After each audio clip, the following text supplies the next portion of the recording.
बाबरी मस्जिद के सामने ये औरत भीख मांग रही है उनकी बेटी के लिए। उसका बेटी का तबीयत खराब है, वो अस्पताल में भर्ती है, लेकिन बाबरी मस्जिद का सामने आया वो भीख मांगने के लिए। लेकिन एक भाई ने उसको इतना अच्छा से समझा कर दिया है। सुनो उनके बात, और उनका बात सुनिए, और बाद में दो चार बात मैं बोलूँगा, सुनकर जाइए मेरे भाई।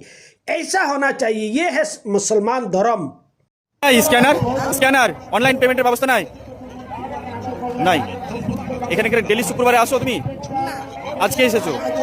তোমাকে ওই ধারে থাকতে হবে, তাহলে তোমাকে সবাই দান করবে। আর যদি অনলাইনের ব্যবস্থা থাকতো তাহলে স্ক্যানার দিলে তোমাকে অনলাইনে অনেক আমাদের ভাই যেসব ভিডিওগুলো দেখে তারা তোমাকে সাহায্যের হাত বাড়িয়ে দিত। তোমার কি অসুবিধা হয়েছে? আমার মেয়ে হাসপাতালে ভর্তি আছে। মেয়ে হাসপাতালে ভর্তি আছে।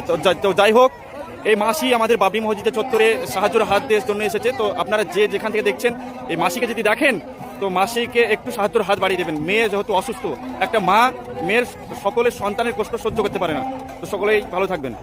ना भी भाई मेरा ये वीडियो देख रहा है, ऐसा मिलेगा तो मस्जिद का सामने सनातनी धर्म का या बुजुर्ग या औरत या कोई भी इंसान अगर ऐसा मिलेगा तो उनको खुश करके देना मेरे भाई। सब लोग मिलकर उनको पैसा इकट्ठा करके उनको उठा कर दो मेरे भाई।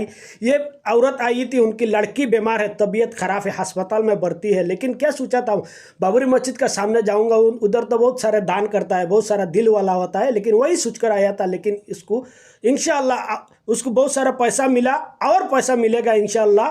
और जितना भी भाई मेरा भी ये वीडियो देख रहा है, सबको मैं रिक्वेस्ट कर रहा हूँ, ऐसा कोई भी मिलेगा इंशाल्लाह हम लोग सब मिलकर इन लोगों को मदद करना चाहिए। ये हमारा इस्लाम धर्म सिखाता है, ये हमारा ईमान है और ये हमारा धर्म है भाई।